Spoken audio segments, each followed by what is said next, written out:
Yeah.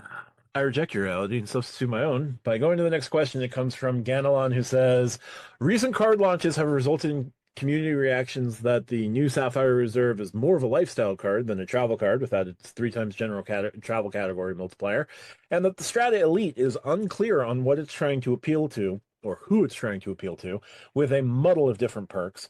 Meanwhile, it seems many would agree that with American Express's summary of its gold card as great for food lovers, the if you food, get this card. Which credit cards are the best and worst at telling a story or conveying a clear purpose to the customer? RJ, Yes, Matt. what cards are the best and worst at telling a story to you? So I went to a bunch of different websites because I don't honestly know how they market themselves very much. So let's start with Wells Fargo, because that's the alphabetically the last one on my list, so I can go this way. The Attune is marketed as the card that rewards you for making a positive impact. Now, does it? But they're not curing cancer with the credit card. They're not. So, not terrible. Wells Autograph, I think, is good.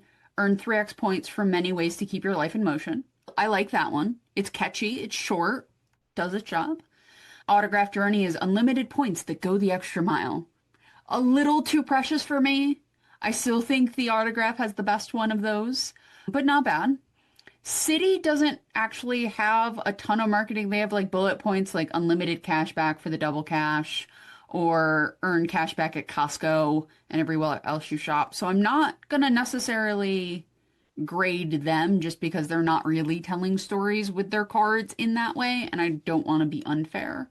We're going to laugh at US Bank because Smartly exists and they still market it as an up to 4%. They do unlimited 2% cash back on every purchase, and then they have the steps on the side, which is very funny. My Siri is going off thinking I'm talking to it. I think the Cash Plus and the Shopper Cash are pretty much what they say, right? Earn up to 6% cash back and then earn cash back.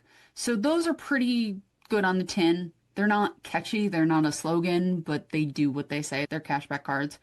Chase. Oh dear, sweet Chase. Let's see. Let me get back to that page. The new. I love that they just put the new in front of their cards that they've updated. Like they've magically like been blessed by a leprechaun. At a glance, 8x points on Chase Travel, 4 on flights and hotels booked directly, plus get over $2,700 in value. In theory, if you were to utilize every credit perfectly on time and in sync, you could get $2,700 of value out of the Sapphire Reserve. The percentage of people who are going to do that could fit inside most high school football stadiums out of the entire population of the United States. What about So ones in Texas, though? but even if 87,000 people could do that, would still, out of 330 plus million Americans, is a very small percentage. Fair. This is true. The CSP is marketed as premium dining and travel rewards, which It does neither. cute. Unlimited 1.5% cash back is just the beginning for the freedom. I think that's fair. It is 1.5% cash back, and then it has some other perks. So I'll give it that one. Earn cash back for every purchase. Freedom Flex, yes. You earn cash back for every purchase. That is not what anybody thinks of the Freedom Flex. Like, they're not like 1% cash back. Yay. So Chase, I think, is a little bit gleeful there. As far as American Express, the gold card, I think, is yes, I know you can find it under the travel category as well as other categories. I think it's fine. The platinum is marketed as elevate your travel. I do think that is fair. Not everything has a moniker. Boost your journey for the reserve. Again, I think that one is fair. Like the brilliant doesn't have a little tab or anything. I think Amex is pretty fair as far as theirs, but their cards are also the most well known for what they're for. If I ask anybody what the platinum, the gold, and the green are for, they're gonna be able to tell me in general if you're in the credit card game at all. So I think Amex's marketing department is probably the strongest of just what those cards are. So those are the ones that I think are the best and the worst of the bunch. But again, not every company markets on their website the way they do in ads and stuff, and I didn't have time to pull ads, so we're just going off the web. That's certainly fair. When it comes to Chase, I think of Chase as having hired the marketing agency that Lexus hired in the early 2000s when they were introducing the RX 300, and they were like, it changes everything, except it changed absolutely nothing. That is the sort of marketing I think of when it comes to Chase, and the fact that they spend far too much money going into Kevin Hart's bank accounts. So he's got a checking and a savings, and there are times where the savings has to transition over to the checking in order to cover the bill. Anyway, I'm not going to continue that bit. But Craig, what is it? Who's telling a story right? Who's not telling a story right? Absolutely. So I'm actually going to push back on RJ here for a second. I don't think the gold actually tells a great story. And this is coming from the person that just has recently had two golds for the last year. Is a quartermaster basically? Yeah. We talk about the gold being a travel card, and then there's the gold being this is your everything food card.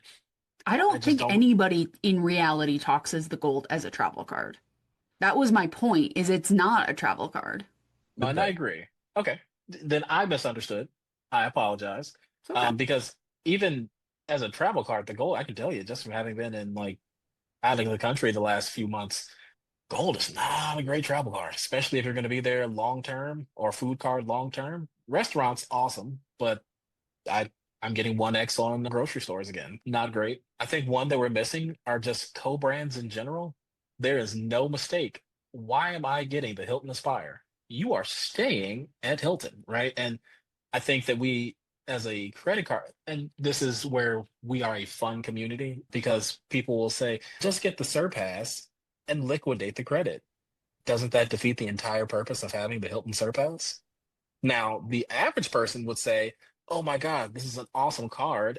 I can get $200 off my Hilton stays for the year. I'm only staying 5 times at a Hilton, but that's $50 off each time. That's easy savings. It's an easy card. Oh, what? You mean I can earn points by using gas, groceries, dining, and other? This is amazing. I'm going to use that to stay at Hilton's. Our group will say, how can I get these Hilton points to turn into Alaska miles that I'll never use to fly on Alaska, but I can take and look at the sun at a right angle and fly Japan Airlines first class from New York to Tokyo. There's a lot of Olympic level assumptions being made here. But so co-brands, I think, are the ultimate. If you are not using this product, do not get this card. I'm going to do something that I normally don't do, but is a pastime of our Discord and of RJ's. I'm going to bag on Tariq for a second. I love you dearly, brother. You are sensational. You are one of my favorite people. If you ever talk about AA ever again, having never taken a United flight before this year and wanting a United card, my good friend, sir, the level of copium that you are taking to make this card work right now, stop it. I will push back slightly. He took a flight in 2022 before he got into credit cards. Because I hit him on the same point. He's taken 1 or 2 United flights before he got into credit cards. Ooh, excuse me. I have been absolutely flabbergasted and floored. But yeah, co-brands, I think and I get it. We are a community of min-maxing. I am not a min-max person. I am not the person that's ever going to be in the 1% of anything that happens. It just does not appeal to me, whether it's video games, whether it's credit cards. I want to be good at it. I want to be adequate. I want to be the person that if you are in a Destiny raid and you take me and you say, hey, we need a guy that can do this, you aren't going to be mad. Now, I'm not going to save the day, but you aren't going to be mad. And that's the way I look at my credit cards. If you have the Delta Reserve or somebody here has two of them, I know for a fact RJ is flying Delta. There is no ifs, ands, or buts. She may not spend a ton of money on those cards, but she is flying Delta. Matt has a JetBlue card. JetBlue is your airline, despite you being, or preferential airline, despite you being a free agent, right? Like, I wouldn't tell somebody to go get the Brilliant if you aren't staying at Marriott. I think that's the cards that tell the best story. And even when we look at it within the different levels and tiers, there's only one real co-brand card, or technically two, that I can look at and say, I don't understand who this is for. And those are the Bonvoy Bevy and the Bonvoy, not Brilliant, Bolt. Bountiful. They're $250, and you don't get a FNC unless you spend $25,000. That makes no sense. The Boundless is the card that you product change to before you get the Ritz-Carlton card. That's what that card is for. Boom. There we go. But yeah, I think those tell a really conducive story. And one more that I'm going to put out there are the Bank of America cards, right? I think that they tell a story that says, hey, you don't want to get into points and miles, but you want to have some additional ability to get cash back, and you like simplicity and a terrible user interface and app. Bank with Merrill Lynch. We'll give you extra points. That's it Well, for me. that's fair. I think Amex cards, when telling a particular story, are good at that story. The platinum card is excellent for heightening your travel experience, and gives lifestyle credits that can enhance your life. The gold card is more of a food card than anything else. It's better to market that as food, your everyday needs handled. They really should have just stripped away all of the travel multipliers and anything to do with travel on that card. No foreign transaction fees is really all it needs. And restaurants worldwide, you're good to go. That is the card you use at the restaurant when you're traveling. The green has become like the all-around travel and transit card. They don't market the green particularly effectively. They've had it be the the go-to travel, your everyday travel card. It'd be better with a gas multiplier, whatever. But there is some marketing they could have done with that card. Chase has no idea what telling a story about their cards is. Like, they want to tell you that the Sapphire Preferred is the best, is a great dining and travel experiences card. You're getting 2 times points on all travel for now, and 3 times points on dining. All Chase cards have 3 times points on dining. The first thing you do when laying out a Chase card is 3 times points on dining. Otherwise, the project manager is just going to slap you in the face, probably with a fish. So you can't call it a dining card because every card's a dining card from Chase. I'm surprised that the in cash still is only 2 times points on restaurants, because I'm sure somebody got slapped. They put the 25,000 cap on the 5x categories, and then they got a small bonus or something. I don't know. Wells tries to tell stories, but the autograph is your everyday travel card. They can market that better than American Express can market the green card. Autograph Journey, I don't know how they're telling that story particularly. It's the ultimate road warrior card in terms of hotels or 5x. You're going to be staying more in hotels than you are flying planes, primarily in the United States. It doesn't have the same 3x travel category. It doesn't have 3x gas. So it's not like the ultimate road warrior card, but it enhances your road warrior days. The Attune, they try to say it's great for improving yourself and improving the planet. That, sure, whatever. It's just 4x on entertainment. That is where you're going to get the biggest bang for your buck. It's 4x on transit. Sure, it's 1x better than the autograph, but you think of travel, you go back to your autograph. You forget that the Attune has transit and EV, because most people don't have EVs in the United States. It's a growing segment of the market, but nobody pulls up to the charge point the way that they pull up to Speedway or ConocoPhillips or Route 66 or 76 or Hy-Vee or Come and Go or Ready Trip or Quick Trip or Wawa, Sheets. Which one? Shell, because that's what I use. Shell for American Airlines miles. I'm forgetting ExxonMobil, which is the biggest oil company in the world. The Attune just doesn't do that improving the world thing particularly well. Capital One is actually really good at highlighting what their cards are. Saver, dining and entertainment, food and entertainment. Ventures, literally everything else, because it's flat 2x on the Venture and Venture X. It is the travel card that no matter what, you're getting 2 times miles across the board. Then they also highlight the Quicksilver, which is 1.5% on everything. They tell that story somewhat well. They're really good at telling that story. They aren't necessarily compelling stories, but they're really good at telling that story. Cards that are bad at telling a story, anything from US Bank, because the story is always changing, and the story can't last more than 6 months. And then when the story has stayed the same for 8 years, they have ripped that story away from people and put it back, and then ripped it away from them again, and now they're going to put it back and make it worse. It's like hockey in Atlanta. It's not a good idea.